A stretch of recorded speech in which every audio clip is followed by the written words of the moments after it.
اعوذ باللہ من الشیطان الرجیم بسم اللہ الرحمن الرحیم۔ اب جب میں نے عرض کیا تھا سیکس ڈسپلن، اسلامی معاشرے کی جب تطہیر شروع ہو رہی ہے، مکے میں تو ظاہر بات ہے مسلمان جب تک تھے تو غلبہ وہاں کفار کا تھا۔ اب یہاں مدینے میں اللہ نے مسلمانوں کو وہ حیثیت دی ہے کہ اپنے معاملات کو سنوارنا شروع کریں، تو ایک ایک کر کے ان معاشرتی چیزوں کو اور ان سوشل پرابلمز کو ڈیل کیا جا رہا ہے۔ اب اگر کوئی سیکشول انارکی ہے، کوئی بدکاری معاشرے میں ہے، کیا کیا جائے، کیسے روک تھام ہو، اس کے ابتدائی احکام یہ آ رہے ہیں۔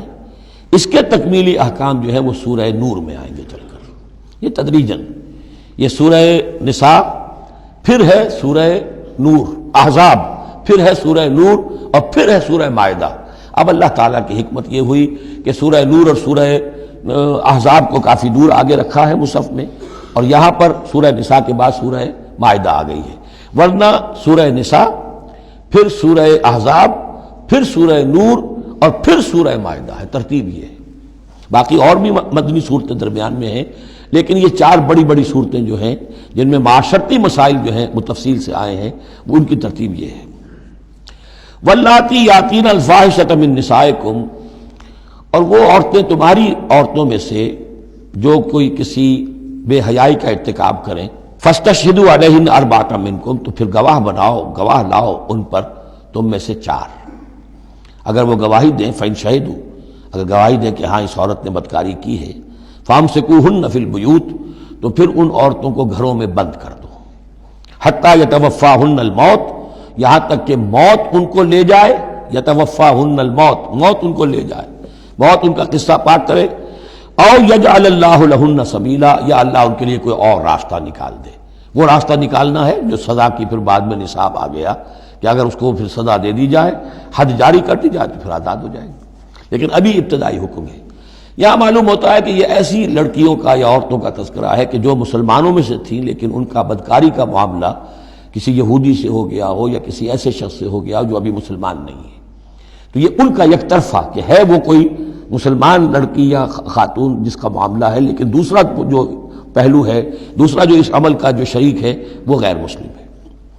واللذان یاتیانہا منکم، اور اگر وہ دونوں تمہیں میں سے ہوں، مرد بھی اور عورت بھی، فآذوہما، تو ان دونوں کو پھر اذیت دو، تکلیف دو، انہیں سزا دو۔ فإن تابا واصلحا، پھر اگر وہ توبہ کر لیں اور اصلاح کر لیں، فأعرضوا عنہما، تو ان کو چھوڑ دو۔ ان اللہ کان توابا رحیما، یقیناً اللہ تعالیٰ بہت توبہ کا قبول فرمانے والا اور رحیم ہے۔ یہ بالکل ابتدائی احکام ہیں، اسی لیے ان کی وضاحت میں، تفسیروں میں آپ کو بہت سے اقوال مل جائیں گے، اس لیے کہ اصل میں تو یہ پھر آخر میں جا کر یہ سب منسوخ شمار ہوں گے جبکہ حدود آ گئی پوری کی پوری۔ جیسے کہ وصیت کا وہ حکم جو سورہ بقرہ میں آیا تھا وہ اب ساقط ہو گیا جبکہ قانون وراثت آ گیا۔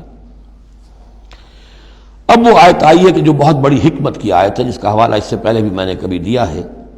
انما التوبۃ علی اللہ للذین یعملون السوء بجہالۃ، اللہ کے ذمے ہے توبہ قبول کرنا ایسے لوگوں کی جو کوئی برا حرکت کر بیٹھتے ہیں جہالت اور نادانی میں، ثم یتوبون من قریب، پھر فوراً توبہ کرتے ہیں۔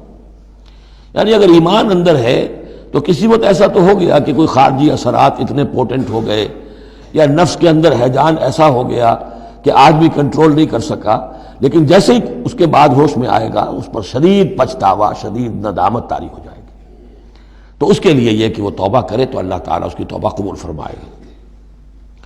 فَأُولَٰئِکَ يَتُوبُ اللَّهُ عَلَيْهِمْ، تو اللہ تعالیٰ ایسے لوگوں کی توبہ قبول فرمائے گا۔ وَكَانَ اللَّهُ عَلِيمًا حَكِيمًا، اللہ تعالیٰ علیم اور حکیم ہے۔